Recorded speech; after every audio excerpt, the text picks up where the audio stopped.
Boa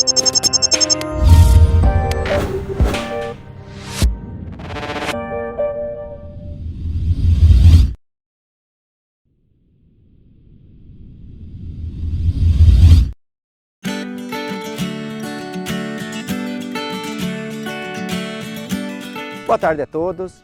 Estamos aqui para a nossa 10ª tarde de campo de plantas de cobertura.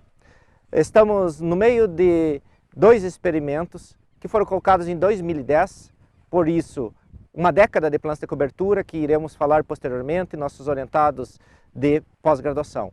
Meu nome é Paulo César Conceição, sou professor de Manejo e Conservação do Solo da Universidade Tecnológica Federal do Paraná, campus Dois Vizinhos. É um prazer tê-los aqui conosco nessa tarde. Com relação aos experimentos que estão aqui e que serão demonstrados ao longo dessa tarde, nós, quando propusemos ao CNPq um projeto de pesquisa para avaliar plantas de cobertura, montamos ele considerando espécies de inverno que são semeadas para a cultura do milho, que é a cultura principal, e espécies de plantas de cobertura de verão que são semeadas também para a cultura do milho. E utilizamos neste experimento desde 2010, sem adubação nitrogenada e com a presença de adubação nitrogenada na dose de 400 kg de ureia ou 180 kg de nitrogênio por hectare. Temos vários resultados, dissertações de mestrado já concluídas, orientações de TCCs, orientações de iniciação científica e teses de doutorado concluídas e em andamento. É a Universidade Tecnológica Federal do Paraná, campus Dois Vizinhos, colocando em prática os conhecimentos relacionados à pesquisa em plantas de cobertura e convidando vocês a compartilhar conosco os conhecimentos ao longo dessa tarde. Olá, tudo bem?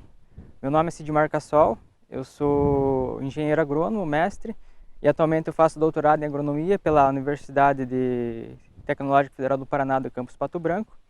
Eu desenvolvo aqui então minha tese de doutorado, onde eu trabalho então com esse experimento aqui de plantas de cobertura. Como falado anteriormente pelo professor PC, ele já está há 10 anos aqui no campo. Então esse experimento aqui, ele foi iniciado em 2010 e a gente faz a implantação das plantas de cobertura com o objetivo de avaliar o desempenho agronômico da cultura do milho.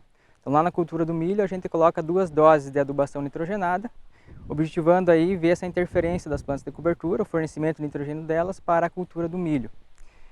Então como que a gente avalia esse efeito dessas plantas de cobertura? Então a gente faz algumas avaliações. Nas plantas de cobertura, então, a gente faz a avaliação da produção de matéria seca, quanto elas conseguiram ciclar de nitrogênio, e também a avaliação da taxa de composição e liberação do nitrogênio delas para a cultura do milho. Mais especificamente na cultura do milho, para avaliar o efeito e ver as respostas, a gente avalia então a produção de matéria seca do milho, análises químicas como nitrogênio, carbono, e mais específico, que é uma avaliação muito importante, é a produtividade do milho sobre essas plantas de cobertura.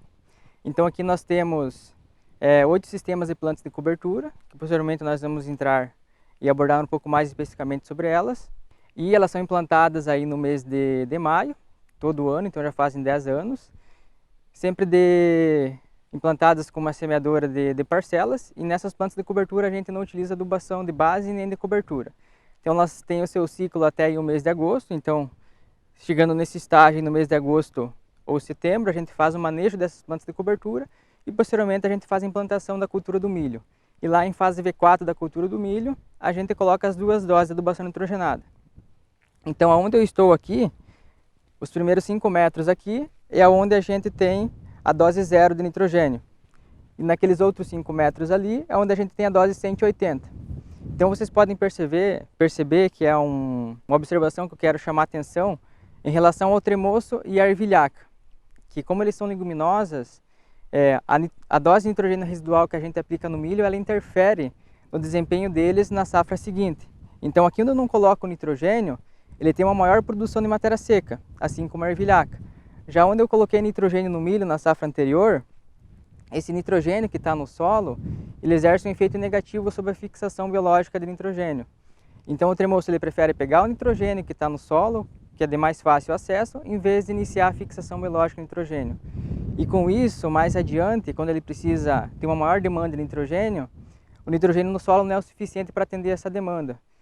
E a fixação biológica não está ativa. Então, com isso, ele não consegue aumentar essa produção de matéria seca. Então, acaba reduzindo. Mas existem algumas maneiras, então, de você contornar esses problemas, que é com a realização da consorciação de plantas.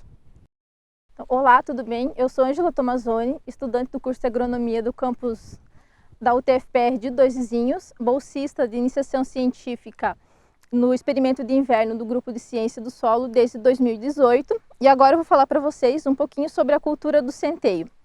Então, o centeio é uma gramínea de outono e inverno, com excelente enraizamento e produção de matéria seca. As raízes dele podem chegar até 2 metros de profundidade e o centeio é uma das culturas mais utilizadas na agricultura orgânica dos Estados Unidos, porque quando você faz o manejo mecânico dele, você vai ter uma menor rebrota quando você compara ele com a aveia e a azevém.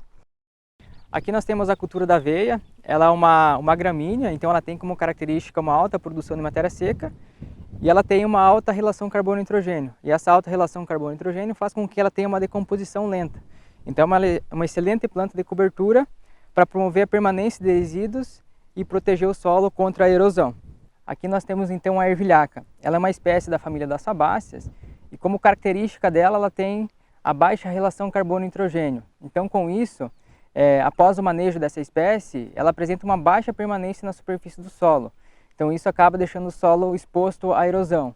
E como uma forma então de a gente unir a qualidade dessa espécie com a aveia, então a gente faz a consorciação dessas espécies, tentando unir esses benefícios em uma única planta. Então temos aqui a cultura do nabo. Ela é uma crucífera, ela é uma excelente cicladora de nitrogênio, fósforo e potássio. Apesar dela ser uma cicladora de nitrogênio, ela não faz a fixação biológica, mas ela faz o aporte das camadas mais profundas do solo para a superfície. Além disso, ela tem um ótimo potencial na descompactação do solo. A vantagem, então, quando você realiza a consorciação de espécies, é que você consegue unir os benefícios delas. Por exemplo, aqui nós temos a aveia, que tem uma alta produção de matéria seca e uma boa permanência na superfície. Temos o nabo aqui, que tem uma boa capacidade de descompactação do solo, assim como uma boa capacidade de ciclagem de nutrientes, principalmente nitrogênio e potássio. E temos a ervilhaca aqui, que ela tem uma alta capacidade de fixação biológica de nitrogênio. Na sequência, então, a gente vai estar demonstrando alguns dados para vocês em relação à produção de matéria seca desses sistemas de cobertura, a capacidade de ciclagem de nitrogênio e também o desempenho agronômico da cultura do milho na sequência dessas plantas de cobertura, com dados aí de 10 anos que nós temos aqui nesse experimento. Bom, eu sou Ezequiel Dal Bosco, engenheiro agrônomo, bolsista de apoio técnico de campo da UTFPR do campus Dois Vizinhos, e eu vou falar um pouquinho do experimento de plantas de coberturas de verão, que está hoje sobre minha responsabilidade, e ele é da seguinte forma. Então, entre meio fevereiro e março é implantado a cultura de plantas de cobertura de verão, para anteceder o plantio do milho. E como aqui na nossa região tem um problema com frio e geadas, aí em maio, junho é feito o manejo dessas plantas de cobertura de verão e posto na área as plantas de cobertura de inverno, com o objetivo de não deixar o N fixado pelas plantas de cobertura de verão que ele se perca, né? E aqui podemos ver como esse ano não teve geadas muito fortes, então temos as plantas de cobertura de verão e de inverno junto. E na sequência vai vir a cultura do milho, então com o objetivo de avaliar a produtividade do milho, e é feito então toda uma parte de componentes de rendimento do milho para estar fazendo essa avaliação. E ela é subdividida em parcelas com N e sem N, numa dosagem de 180 kg de N por hectare. Aqui que nós temos é o guandu anão, então que ele é um pouco mais resistente e ficou sem, não morreu, né, com o frio que deu. E aqui as plantas de inverno são o nabo, ervilhaca e aveia. Aqui a gente tem a aveia, né, podemos ver, a ervilhaca, aqui, o nabo E aqui junto ainda temos então a cultura de verão que antecedeu essas plantas de cobertura aqui, de inverno, o guandu anão. Então aqui temos uma subparcela onde em 2018 foi adicionado gesso em superfície a uma dosagem de 3 toneladas por hectare e há 15 dias atrás foi feita uma escarificação com o equipamento próprio e adicionado óxido de cálcio a 40 centímetros de profundidade, com uma dosagem de 2 toneladas por hectare, para estar avaliando a produtividade do milho que vem na sequência.